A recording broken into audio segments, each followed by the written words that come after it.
The shocking betrayal. The message that shattered everything. Welcome to my channel Heartfire Obsession. Don't forget to like and subscribe to the channel. The champagne glass slipped from Olivia's fingers, but she barely heard it shatter against the marble floor of the hotel suite. Her eyes were locked on the phone screen, on the message that had just arrived from an unknown number. The message that contained a video. A video of her fiancé, Marcus, with her sister. Not just with her. Kissing her. Touching her. In the very hotel where Olivia was supposed to be getting married tomorrow. The timestamp read, 2 hours ago. Her wedding was in 17 hours. 3 years of perfect lies. Olivia had met Marcus 3 years ago at a charity gala her father's company had sponsored. He was charming, successful, everything her parents had hoped she would find. He ran his own investment firm, drove a Tesla, wore suits that cost more than most people's monthly rent. He had swept her off her feet with expensive dinners, weekend getaways to Napa Valley, and declarations of love that felt like they belonged in movies. She had fallen hard.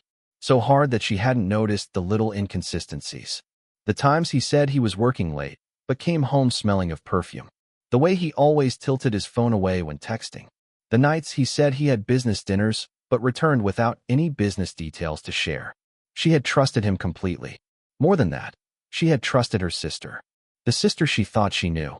Claire was 2 years younger than Olivia, 26, to Olivia's 28. They had grown up close despite their differences. Where Olivia was careful and methodical, Claire was impulsive and wild. Where Olivia followed rules, Claire broke them. Their parents had always favored Olivia, the responsible daughter, the one who went to law school, the one who made them proud. Claire had resented it. Olivia had known that. But she had never imagined that resentment would manifest like this. Over the past 3 years, Claire had been nothing but supportive of Olivia's relationship with Marcus. She had helped plan the engagement party, had flown in early to help with wedding preparations, had been the first person Olivia called when Marcus proposed. Claire was supposed to be her maid of honor. She was supposed to stand beside Olivia tomorrow as Olivia pledged her life to the man Claire had been sleeping with. The truth comes to light. Olivia's hands trembled as she watched the video again. And again, each time hoping she had misunderstood, that it wasn't really them, that there was some explanation that would make sense. But there was no explanation. The video was clear. Marcus and Claire in one of the hotel's private conference rooms. The same hotel where 200 guests would gather tomorrow to celebrate Olivia and Marcus's union. They weren't just kissing. They were talking, laughing, comfortable with each other in a way that spoke of familiarity. This wasn't a one-time mistake. This was a relationship. How long? Olivia whispered to the empty suite. How long have they been doing this? A second message arrived. I thought you should know before you made the biggest mistake of your life. Check the photo gallery attached. A friend. Olivia's stomach dropped. There were more photos. 23 of them. Screenshots of text messages between Marcus and Claire dating back 18 months. 18 months of secret meetings, of stolen kisses, of lies piled upon lies. In one text exchange from 6 months ago, Marcus had written, I wish it could be you walking down the aisle instead of her. Claire had replied, soon. Once she's married to you, we'll have access to her trust fund. Then we can be together for real. The plan she never saw coming. Olivia felt like she couldn't breathe. This wasn't just about betrayal. This was about money. Her money. When Olivia turned 25, she had inherited a trust fund from her grandmother. $8 million that she had barely touched, preferring to live on her salary as a corporate attorney. Marcus knew about the trust. They had discussed it during their engagement, planning how they might invest it after the wedding. Olivia had been so in love, so trusting, that she had already added Marcus as a beneficiary to several of her accounts. Now she understood. Marcus had never loved her. He had loved her money. And Claire, bitter about always being second best, had found a way to take everything Olivia had. Her fiancé, her money, her dignity. The woman in the mirror. Olivia walked to the bathroom mirror and stared at her reflection. Her wedding dress hung behind her, a custom Vera Wang gown that had cost $40,000. Her hair was in rollers, prepared for tomorrow's styling. Her nails were freshly manicured. Everything was perfect for a wedding that was now a complete sham. The woman in the mirror looked like a stranger. Naive, foolish, blind. But as Olivia stared at herself, something shifted. The hurt in her eyes hardened into something else. Something cold. Something calculating. She had spent 3 years being the perfect fiancé. She had tolerated Marcus's mother's criticisms, had restructured her work schedule to accommodate his needs, had planned every detail of this wedding to make him happy. She had been ready to pledge her life, her future, her fortune to a man who had been planning to betray her from the start. Not anymore. The decision. Olivia picked up her phone and called her best friend, Jessica, who was staying at her own home across town. "Jess," Olivia said, her voice eerily calm. "I need you to come to the hotel. Right now? And bring your laptop." "Liv? What's wrong? You sound." "They've been sleeping together. Marcus and Claire. For 18 months. And they're planning to steal my trust fund after the wedding." Silence on the other end. "Then, I'm on my way. Don't do anything until I get there." But Olivia was already doing something. She was pulling up her banking app, her investment accounts, her trust fund documents. She was making calls to her lawyer, leaving urgent messages. She was transferring money, securing assets, protecting everything she had worked for. And she was planning the midnight visit. At midnight, there was a knock on Olivia's suite door. She opened it to find Jessica standing there, laptop bag over her shoulder, eyes blazing with anger. "Show me everything," Jessica said. Olivia handed over her phone. Jessica, who worked in digital forensics for a private investigation firm, immediately started analyzing the photos and videos. Her fingers flew over her laptop keyboard. "These are real," Jessica confirmed after 20 minutes. "No editing, no manipulation. This is legitimate evidence of their affair." She looked up at Olivia. "What are you going to do?" Olivia walked to the window, looking out over the city lights. Below, the hotel's event hall was being decorated for tomorrow's reception. 5-tier cake, ice sculptures, a string quartet, everything she had dreamed of for her perfect day. "I'm going to give them exactly what they want," Olivia said softly. Jessica frowned. "What do you mean?" Olivia turned back to her friend, and Jessica took a step backward at the expression on Olivia's face. It wasn't sad. It wasn't broken. It was fierce. "I'm going to let the wedding happen," Olivia said. "I'm going to walk down that aisle. I'm going to say I do. And then I'm going to destroy them both." The morning before. The next morning, Olivia woke early. She had barely slept, but she felt clear-headed, focused. She went through her normal wedding day routine as if nothing had changed. Hair, makeup, dress. She smiled for the photographer. She posed with her bridesmaids. She hugged her parents. And when Claire walked into the bridal suite, wearing her lavender maid of honor dress, Olivia smiled at her too. "You look beautiful," Claire said, and Olivia marveled at how easily the lie came to her sister's lips. "Thank you," Olivia replied. "I couldn't have done any of this without you." Claire's eyes flickered with something, guilt, satisfaction, but she smiled back. That's what sisters are for. The walk down the aisle. The ceremony was scheduled for 3 p.m. At 2:45, Olivia stood at the back of the hall, her arm linked through her father's. Through the open doors, she could see Marcus at the altar, looking handsome in his custom tuxedo. She could see Claire standing where the maid of honor was supposed to stand, holding Olivia's bouquet. She could see the 200 guests, all dressed in their finest, all waiting to witness her happily ever after. Her father squeezed her arm. "Ready, sweetheart?" Olivia took a deep breath. "More than ready, Dad." The music began. Pachelbel's Canon in D. Olivia had chosen it months ago. She started walking, her steps measured and graceful, her smile perfect. Marcus watched her approach, and Olivia tried to see what Claire saw in him. Was it the money? The status? Or had Claire simply wanted to take something from Olivia, to prove she could win for once? Olivia reached the altar. Her father kissed her cheek and stepped back. Marcus took her hands, his smile confident, his eyes showing nothing but adoration. The minister began to speak. The vows. When it came time for the vows, Marcus went first.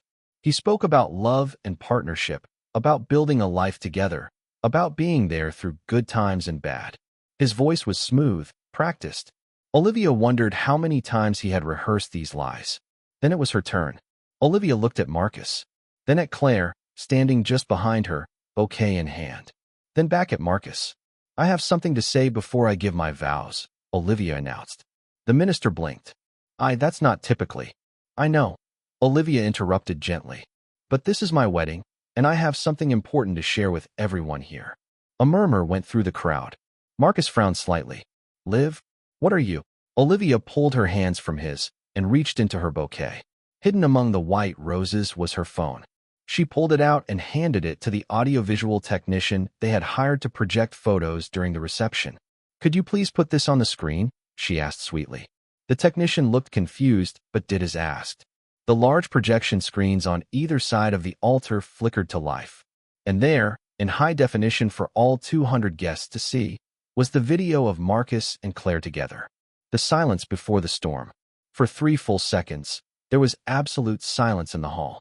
Everyone was trying to process what they were seeing. Then Claire gasped. Olivia, I can. Don't. Olivia said, her voice cutting through the air like a blade. She turned to face the guests. I received this video last night, along with 18 months' worth of text messages between my fiancé and my sister. Text messages planning how they would steal my inheritance after the wedding. The hall erupted. Gasps. Shouts. Olivia's mother stood up, her face white. Her father's expression was murderous as he looked at Marcus. Marcus had gone pale. This isn't. I can explain. You can try, Olivia said. She looked at the minister. I'm sorry you had to witness this, but I thought it was important that everyone here knew the truth before witnessing any vows. She turned back to Marcus and Claire, both of whom looked like they wanted the earth to swallow them whole. Did you really think I would marry you? Olivia asked Marcus softly. Did you really think I was that naive? That blind? That foolish? Liv, please. Marcus reached for her, but she stepped back. Don't touch me. Don't ever touch me again. The announcement. Olivia addressed the crowd once more. Her voice was steady, strong. I want to thank you all for coming today. I know this isn't the wedding you expected to witness, but I needed you all here as witnesses for what comes next. She pulled out another document from her bouquet. Her lawyer had helped her hide several things among the flowers. These are the papers I filed this morning. First, a restraining order against Marcus Thornton for attempted financial fraud. Second, a lawsuit against both Marcus and my sister Claire for conspiring to commit theft through fraudulent marriage. And third, a request to freeze all joint accounts and revoke Marcus as beneficiary on any of my financial instruments. Marcus's face went from white to red. You can't do this. We'll fight this. My lawyers. Your lawyers can't do anything, Olivia interrupted. Because I have 18 months of evidence. I have video. I have texts. I have bank records showing you've been researching how to access spousal trust funds. I have everything, Marcus. She turned to Claire. Her sister was crying, mascara running down her face. And you, Olivia said softly. You were supposed to be my sister. You were supposed to stand beside me. Instead, you tried to destroy me. I'm sorry, Claire sobbed. I'm so sorry. I was jealous, and Marcus said. I don't care what Marcus said. Olivia cut her off. You made your choice. You both did. Now you get to live with the consequences. The exit. Olivia gathered her dress and walked down the aisle. Not toward her future with Marcus, but away from the lies. Away from the betrayal. Away from the people who had tried to use her. As she passed her parents, her mother grabbed her arm. Olivia, wait. I'll call you tomorrow, Mom, Olivia said. Right now, I need to leave. Her father stepped forward. I'm coming with you. No, Dad. I need to do this alone. She continued walking, past the guests who were whispering, gossiping, pulling out their phones to record. Let them record. Let everyone see what happened when you tried to betray Olivia Bennett. At the back of the hall, Jessica was waiting with a change of clothes in a car. How do you feel? Jessica asked as Olivia changed out of her wedding dress in the hotel bathroom. Olivia looked at herself in the mirror. The woman staring back at her looked different from the woman who had discovered the betrayal last night. She looked stronger, fiercer, unbreakable. I feel, Olivia said slowly, like I just started a war. The promise. 3 days later, Olivia sat in her attorney's office, signing papers. The lawsuit was filed. The restraining order was in place. Marcus's assets were being investigated. Turned out he had been running his investment firm on other people's money, including funds he had borrowed against Olivia's expected inheritance. He was facing criminal charges. So was Claire, as an accessory. But it wasn't enough. Not yet. Olivia's phone buzzed. A message from Marcus. We need to talk. I can explain everything. I love you, Liv. Please. Olivia stared at the message. Then she blocked his number. Another message, this time from Claire. I know you hate me. I deserve it. But please, don't destroy my life over this. I'm your sister. Olivia's fingers hovered over the keyboard. Finally, she typed, "You stopped being my sister 18 months ago. You just didn't tell me." She blocked Claire's number 2. Jessica entered the office with coffee and files. "The investigators found something interesting," she said. "Marcus has been running this scam for years. You're not his first target. There were 2 women before you. Both wealthy. Both left broken and financially devastated." Olivia felt cold. He's done this before? Multiple times. He finds wealthy women, makes them fall in love, gets access to their money, then disappears. The difference is, you caught him before he could finish the job. Who were the other women? Jessica handed over the files. Olivia read through them, her anger building with each page. "I want to meet them," Olivia said. "Why?" Olivia looked up, and Jessica saw something in her friend's eyes that made her shiver. "Because," Olivia said softly, "if we want to really destroy him, we're going to need help. And I think these women might want revenge just as much as I do." What will Olivia do when she meets Marcus's previous victims? How far will she go to get revenge? And what happens when Marcus realizes Olivia isn't just a scorned bride? She's a woman with a plan. Heartbreak and revenge. The alliance of the betrayed. The coffee shop was quiet at 10 a.m. on a Tuesday. Olivia sat at a corner table, watching the door. She had arranged this meeting carefully, reaching out through Jessica's investigative contacts to find the 2 women Marcus had victimized before her. The first to arrive was Natasha Chun, 32, former tech executive. She was petite and elegant, with sharp eyes that held years of hurt. She spotted Olivia immediately and walked over. "Olivia Bennett?" Natasha asked. "Thank you for coming," Olivia said, standing to shake her hand. "When your investigator said you wanted to discuss Marcus Thornton, I almost didn't come. That name makes me physically ill." Natasha sat down. "But then she told me what he did to you, what he tried to do, and I thought, maybe this time, he won't get away with it." The door opened again, and a tall blonde woman entered. Amanda Price, 29, former pharmaceutical heiress. She looked around nervously before spotting them. "I wasn't sure you'd both come," Olivia admitted once they were all seated. "Why are we here?" Amanda asked. Your investigator was vague. Olivia took a breath. "Because Marcus Thornton destroyed something in each of us. He took our money, our trust, our belief in love. And I think it's time we took something back. The stories they carried." Natasha went first. Her story was eerily similar to Olivia's. She had met Marcus 4 years ago at a tech conference. He had pursued her relentlessly, charmed her, made her believe she was the only woman in the world. They had dated for 2 years before getting engaged. "He convinced me to invest in his firm," Natasha said, her voice tight. $2 million. He said it was a sure thing, that we were building our future together. 3 months later, he cleaned out the account and disappeared. By the time I tracked him down, the money was gone. He had used it to pay off debts from his previous scam. "Previous scam?" Olivia asked. Amanda raised her hand weakly. "That would be me. I was 5 years ago. Same story, whirlwind romance, engagement, promises of forever. Except he got to me faster. We were only together 8 months before he convinced me to add him to my trust fund. He took $3 million and vanished." She laughed bitterly.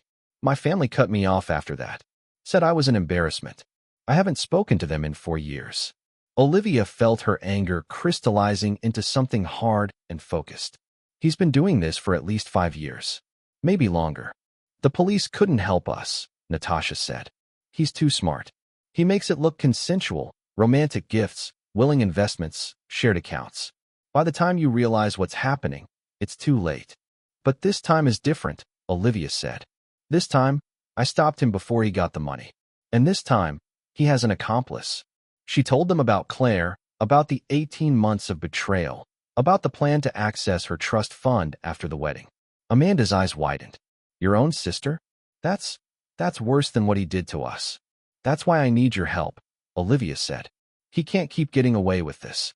We need to stop him permanently." "How?" Natasha asked.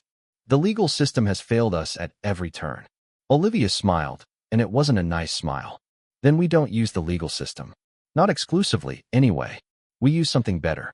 We use the truth." The plan takes shape. Over the next 2 hours, Olivia laid out her plan.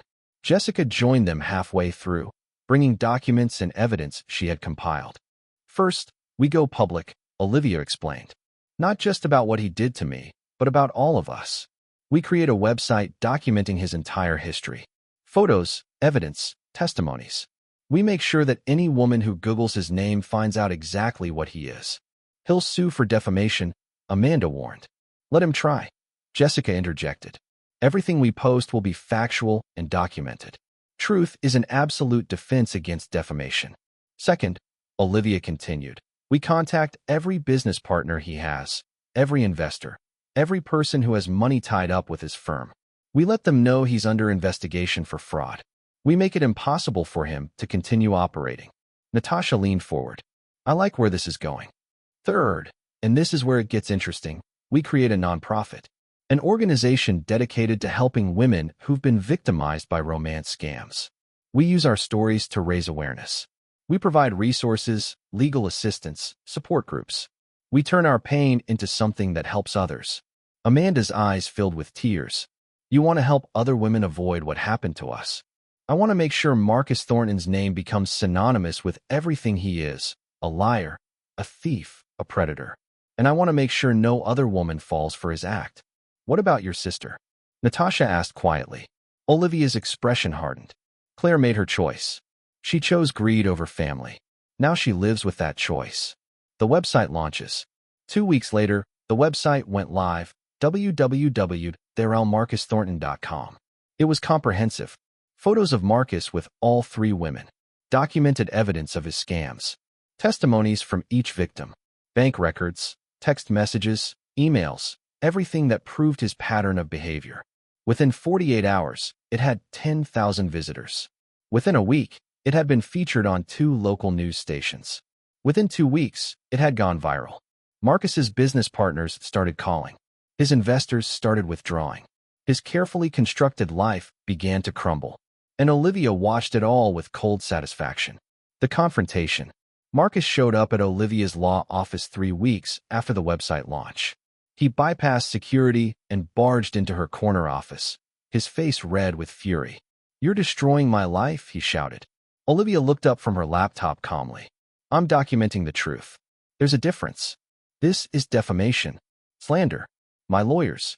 Your lawyers have already contacted mine, Olivia interrupted. And my lawyers have informed your lawyers that everything on that website is factually accurate and legally protected.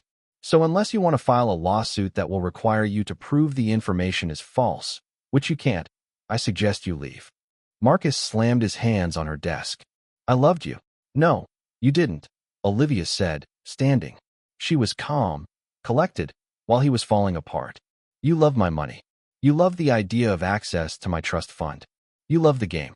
But you never loved me. It wasn't supposed to go this far, Marcus said, and his voice cracked. Claire and I, it just happened. We were going to tell you after. After you stole my money? Olivia finished. How noble of you. You're ruining everything. My business, my reputation, my entire life. Good, Olivia said simply. That was the plan. Marcus stared at her. You've changed. You're not the woman I fell in love with. You're right, Olivia agreed. That woman was naive, trusting, willing to overlook red flags because she wanted to believe in love. But you killed her. You and Claire. And the woman standing in front of you now? She's done being anyone's victim. Security arrived then, responding to the receptionist's call. They escorted Marcus out while he protested and threatened lawsuits. Olivia sat back down at her desk and returned to work. Her hands weren't even shaking. Claire's desperation. That night, Olivia returned to her apartment to find Claire waiting in the hallway. Her sister looked terrible. Unwashed hair, dark circles under her eyes, clothes that looked slept in. Liv, please, Claire begged as soon as she saw her. Please, you have to stop this. The website, the lawsuit, everything. I can't take it anymore. You should have thought about that before sleeping with my fiancé, Olivia said, unlocking her door. Claire followed her inside. I'm your sister. Doesn't that mean anything? Olivia turned to face her. It used to. Before you betrayed me. Before you plotted to steal from me. Before you chose a con artist over family. I was jealous. Claire cried. You had everything. Mom and Dad's approval, the perfect life, the money from Grandma. I had nothing. So you tried to take what was mine instead of building something for yourself? Olivia asked. That's not an excuse, Claire. That's just sad. I'm losing everything, Claire whispered. My job fired me. My friends won't talk to me. Mom and Dad barely speak to me. Marcus won't even return my calls now that his life is falling apart. Welcome to consequences, Olivia said coldly. This is what happens when you betray the people who love you. I'm still your sister. No, Olivia said. A sister wouldn't do what you did. A sister wouldn't plot to steal from me for 18 months. A sister wouldn't smile to my face while stabbing me in the back. You're just someone I used to know. Claire broke down sobbing. Please, Liv. I'm begging you. I'll do anything. Just make it stop. Olivia felt a flicker of something. Not quite sympathy, but recognition of shared history. They had grown up together. They had shared bedrooms, secrets, dreams. That Claire was gone now, replaced by this desperate stranger, but the memory remained. There's one thing you can do, Olivia said finally. Claire looked up hopefully. Anything. Tell the truth. Publicly. On video. Confess to everything. The affair, the plan to steal, all of it. Let other women hear your story so they know what to watch for. Help me prevent this from happening to someone else. Claire's face crumpled. You want me to humiliate myself publicly? I want you to take responsibility, Olivia corrected. I want you to face what you did and help make sure it doesn't happen again. That's the only way you start to make amends. And if I do this, will you forgive me? Olivia looked at her sister for a long moment. I honestly don't know, but it's a start. The confession video. 3 days later, Claire sat in front of a camera in Jessica's office. She was clean, composed, but her eyes still held devastation. She told the truth. All of it. My name is Claire Bennett, and I betrayed my sister in the worst way possible. She spoke for 20 minutes, detailing the affair, the planning, the jealousy that had driven her decisions. She didn't make excuses. She owned every mistake. When the video posted on the website, it went viral within hours. News outlets picked it up. Social media exploded. Claire's confession became a trending topic. And Marcus Thornton's carefully constructed world finally, completely collapsed. The domino effect. Within 48 hours of Claire's confession, Marcus's investment firm was formally investigated by the SEC. 5 more women came forward with similar stories of being scammed by Marcus. Marcus's assets were frozen pending criminal investigation. 3 major news networks requested interviews with Olivia, Natasha, and Amanda. The 3 women appeared together on a morning show, presenting a united front. We're not just victims, Olivia told the interviewer.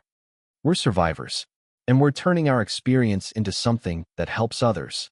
The nonprofit they had founded, Phoenix Rising, dedicated to helping victims of romance scams, received over $100,000 in donations within a week of the interview. The unexpected visitor. 2 months after the website launched, Olivia was working late at her office when her secretary buzzed. Ms. Bennett? There's a Detective Rodriguez here to see you. He says it's about Marcus Thornton. Olivia's heart rate picked up. Send him in.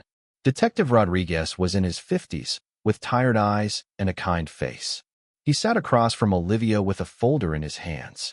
Ms. Bennett, I wanted to thank you personally, he said. Your website, the evidence you compiled. It broke open a case we've been working for 3 years. 3 years, Olivia repeated. Marcus Thornton has been on our radar since 2018.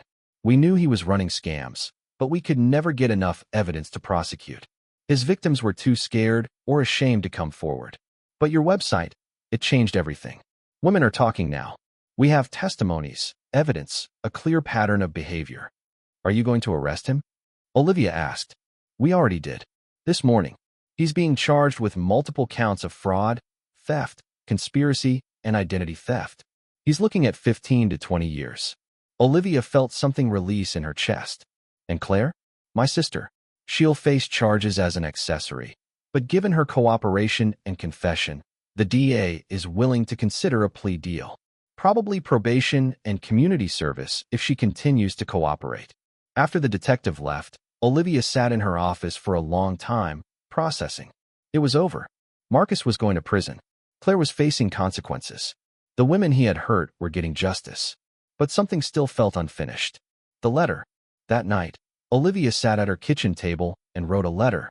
Not to Marcus. She had nothing to say to him. But to herself. To the woman she had been before all of this.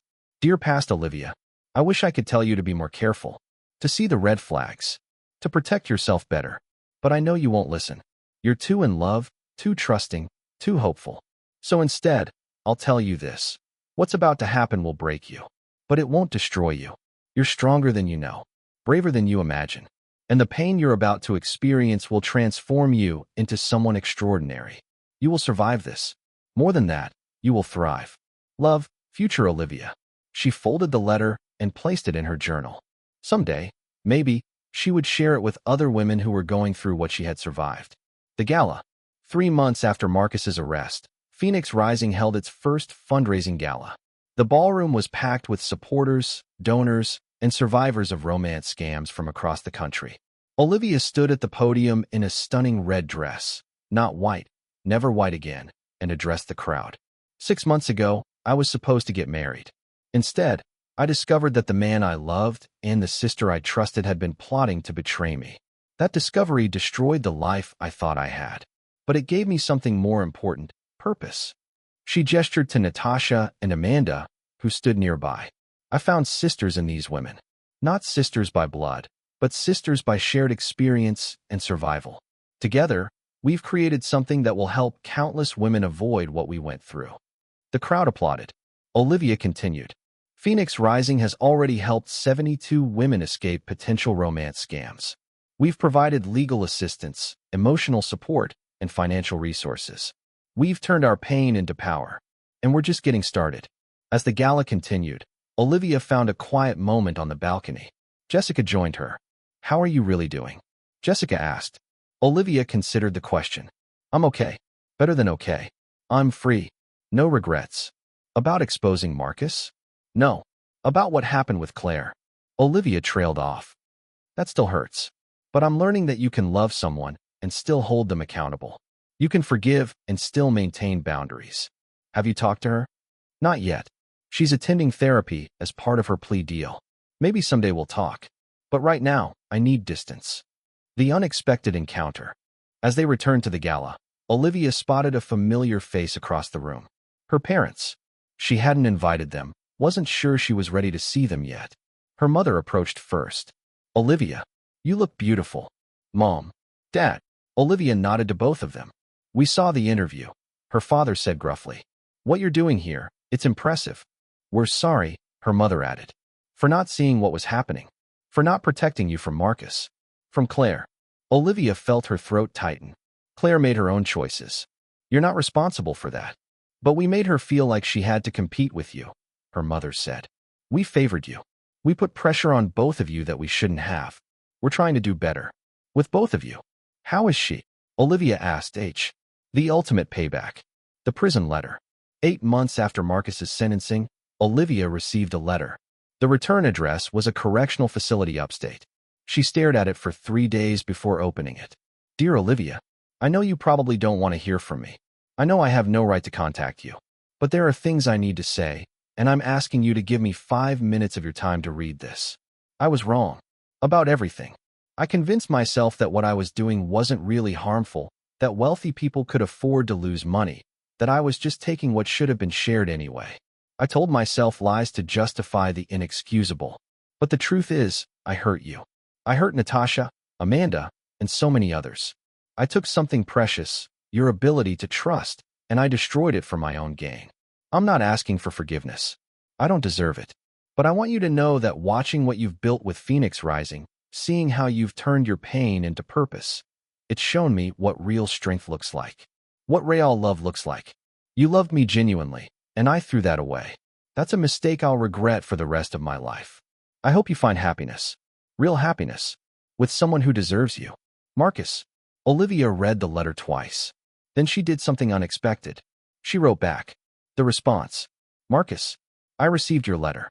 Thank you for the apology, though it doesn't change what happened or absolve you of responsibility. You're right about one thing. You took my ability to trust. But what you didn't understand is that you couldn't destroy it permanently. I've learned to trust again. Not blindly, not naively, but wisely. I trust people who show me through consistent action that they're worthy of trust. I've built a life I'm proud of. I've found purpose in helping others. And I've discovered that the best revenge isn't destroying you. It's becoming so fulfilled by my own life that you become irrelevant to it. You're serving your sentence. I've moved on with mine, which is actually a life, not a sentence at all. I don't forgive you, but I don't think about you anymore either. And that's better than forgiveness. Olivia. She mailed the letter and felt something release. The last tie to Marcus, the last emotional investment, dissolved. He was truly part of her past now. The unexpected romance. 3 weeks later, Olivia attended a fundraising event for a legal aid society. As she waited in line for a drink, a man beside her spoke. Olivia Bennett? I thought that was you. She turned to see a handsome man in his late 30s, with warm brown eyes and a familiar face she couldn't quite place. I'm sorry, have we met? Derek Morrison. We were in the same trial advocacy class in law school. You probably don't remember. I was the guy who always sat in the back. Recognition flickered. Derek. Of course. How are you? They talked for 20 minutes about their careers, their lives. Derek was a public defender, passionate about his work helping people who couldn't afford representation. He was funny, self-deprecating, and when he looked at Olivia, there was interest in his eyes, but also respect. He didn't push. He didn't assume. He simply enjoyed the conversation. I've followed your work with Phoenix Rising, Derek said. What you've done is incredible. Thank you, Olivia said, genuinely pleased. Would you maybe want to get coffee sometime? I'd love to hear more about the nonprofit. And also just talk to you. Olivia hesitated. The old fears rose up. What if he's like Marcus?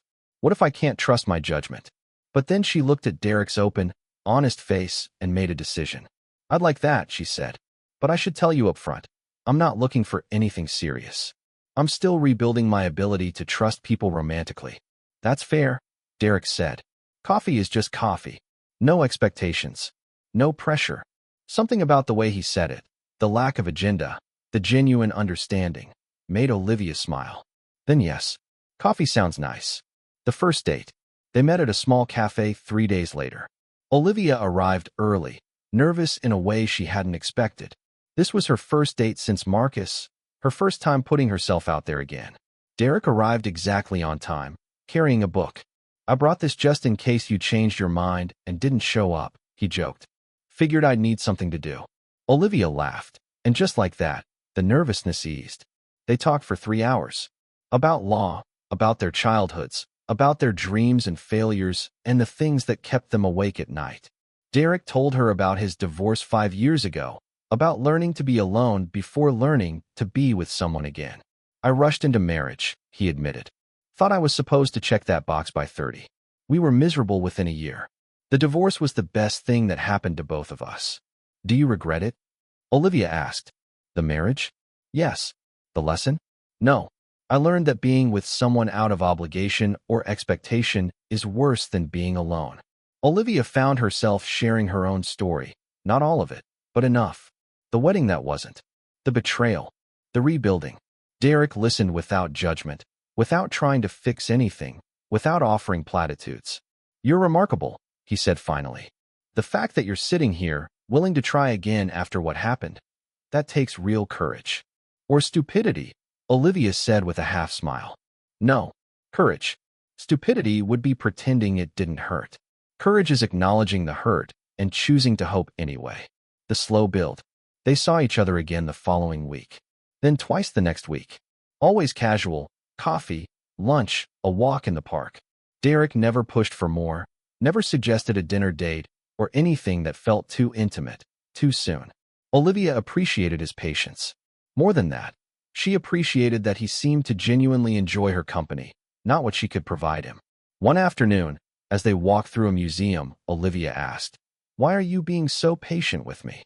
Derek stopped in front of a painting, a phoenix rising from ashes. Because you're worth being patient for, he said simply. And because I'm not in a rush. I spent years thinking I needed to follow a timeline. Now I just want to build something real, however long that takes. What if I'm never ready? Olivia asked quietly. Then we stay friends, Derek said. I like you, Olivia. I'm attracted to you. But I like myself too much to push someone into something they're not ready for. That's not how real relationships start. The Phoenix Rising expansion. As Olivia's personal life slowly began to open up, Phoenix Rising continued to grow. They opened a fourth office in Miami and were planning a fifth in Seattle. Natasha had fallen in love with one of their volunteers, a therapist named David who specialized in trauma recovery. They had been dating for 6 months and were blissfully happy. Amanda had gone back to school, earning a degree in social work, so she could better help the women who came through their doors. And Claire, surprisingly, had become one of their most dedicated volunteers. She worked in the office 3 days a week, answering phones, filing paperwork, doing whatever was needed. She didn't ask for forgiveness or recognition. She just showed up and did the work. Slowly, over months, Olivia and Claire began to rebuild their relationship. It started with professional conversations, evolved into brief personal check-ins, and eventually became something that resembled friendship. One day, as they were closing up the office together, Claire said, "Thank you." "For what?" "For letting me be part of this. For giving me a chance to help fix some of what I broke." Olivia looked at her sister. "You're doing the work, Claire. You're the one making different choices. I'm just allowing space for those choices." "Still," Claire said. "Thank you." The proposal, sort of. 6 months after their first coffee date, Derek asked Olivia to dinner. A real dinner, at a nice restaurant, not their usual casual hangouts. Over dessert, he took her hand. "I need to tell you something," he said. Olivia's heart skipped. Here it comes, she thought. The pressure, the expectations. "I'm falling in love with you," Derek said. "I've been falling for months. And I know you're still healing, still learning to trust. So I'm not asking you to say it back. I'm not asking for a commitment or a promise. I'm just telling you how I feel, because I think you deserve to know." Olivia stared at him. "That's it. You're not going to pressure me to feel the same way." "No. Your feelings are yours. They'll develop at their own pace, or they won't. Either way, I want you to know where I stand." "What if I never fall in love with you?" Olivia whispered. "Then I'll deal with that heartbreak when and if it comes," Derek said. "But I'd rather risk heartbreak than spend my life wondering what could have been." Olivia felt tears prick her eyes. "You're nothing like him." "I should hope not," Derek said with a gentle smile. "I'm scared," Olivia admitted. "I know. That's okay. Fear is just proof that what we're building matters." That night, for the first time since Marcus, Olivia kissed someone new. Derek kissed her back gently, carefully, with none of the urgency or ownership that had characterized Marcus's kisses. This was different. This was a question, not a demand. When they pulled apart, Derek rested his forehead against hers. "No expectations," he murmured. "We move at your pace." "Thank you," Olivia whispered back. The final confrontation with Claire. A year after the wedding that never happened, Olivia and Claire sat in their parents' backyard, watching the sunset. "I need to ask you something," Olivia said. "And I need you to be completely honest." "Okay," Claire said nervously. "Why did you really do it?" "Not the jealousy. Not the money. The real reason." Claire was quiet for a long time. "Because I wanted to hurt you," she finally said. "I wanted you to feel what I felt every time Mom and Dad praised you. Every time I came in second. Every time I felt invisible. I wanted you to hurt like I hurt." "Did it work?" Olivia asked. "Did my pain make yours better?" "No," Claire whispered. "It made everything worse. Because I hurt you and I still felt awful about myself. And then I lost you on top of everything else." "Do you still feel invisible?" "No," Claire said. "Therapy helped. So did working at Phoenix Rising. So did Mom and Dad actually paying attention to their role in all of this. I feel seen now. Just not by you. Not the way we used to be. We can't go back," Olivia said gently. "That relationship, those sisters, they're gone. But maybe we can build something new." "You'd want that?" Claire asked, tears streaming down her face. "After everything?" "I wouldn't be here if I didn't want to try," Olivia said. "But it has to be real this time, Claire. No lies. No hidden resentments. If you're angry at me, say it. If you're struggling, tell me. We can't build trust on pretending everything is fine." "I can do that," Claire promised. "I want to do that." They sat together as the sun set. Two sisters who had destroyed each other and were slowly, carefully, learning to love each other again. The anniversary. On the 1-year anniversary of the wedding that never happened, Olivia held a celebration at Phoenix Rising. Not a mourning of what was lost, but a celebration of what was built. Over 300 people attended. Women they had helped. Donors. Volunteers. Family. Friends. Derek was there, holding Olivia's hand as she gave her speech. 1 year ago, I stood in front of 200 people ready to marry a man who was planning to betray me, Olivia said. I thought my life was ending. I thought I would never recover from that heartbreak. She looked around the room, at all the faces watching her. I was wrong. My old life ended that day. But my real life, my authentic, purposeful, joyful life, began. I found sisters in Natasha and Amanda. I found purpose in this organization. I found healing in helping others heal. She squeezed Derek's hand.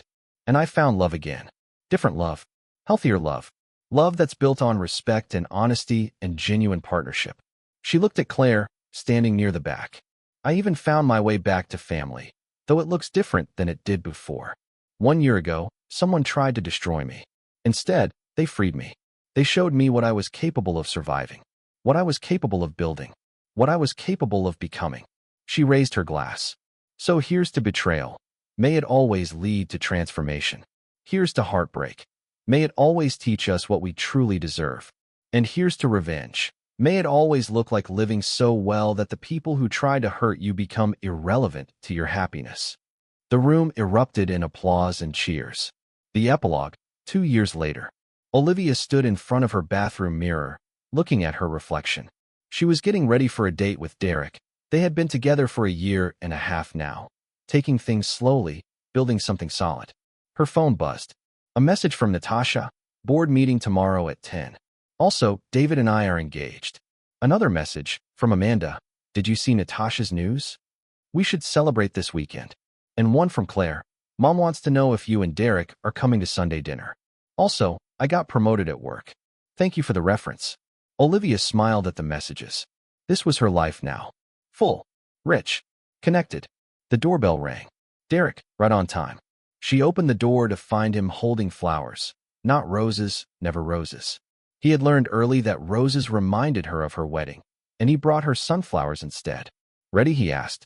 Ready, she confirmed. As they walked to his car, Derek said, I have something to ask you. Olivia's heart jumped. Oh, move in with me. She stopped walking. What? Not as a prelude to anything else. Not as a step toward marriage or commitment or any timeline. Just, I want to wake up next to you. I want to have coffee with you in the mornings. I want to build a home with you, however that looks. That's a big step, Olivia said. It is, Derek agreed. And if you're not ready, that's okay. We can talk about it again in 6 months. Or a year. Or never, if that's what you need. Olivia looked at this man who had been endlessly patient, who had never pushed, who had let her set every boundary and timeline. Ask me again in 3 months, she said finally. Okay, Derek said, without disappointment or frustration, just acceptance. But I'm probably going to say yes, Olivia added with a smile. Derek grinned. Yeah, because you've shown me what real love looks like. You've proved that not all men are Marcus, that I can trust my judgment, that I can be loved for who I am, not what I can provide. You can, Derek said softly. You absolutely can. They drove to dinner, talking and laughing, building their relationship one honest conversation at a time. And Olivia realized something profound. The best revenge against Marcus wasn't his prison sentence. It wasn't even Phoenix Rising, though that mattered immensely. The best revenge was this, her happiness, her healing, her ability to trust and love again, her refusal to let his betrayal define her future. Marcus had tried to steal her money and got 18 years in prison. But Olivia had stolen something far more valuable from him. She had taken back her power, her joy, her belief in herself. And that was the ultimate payback.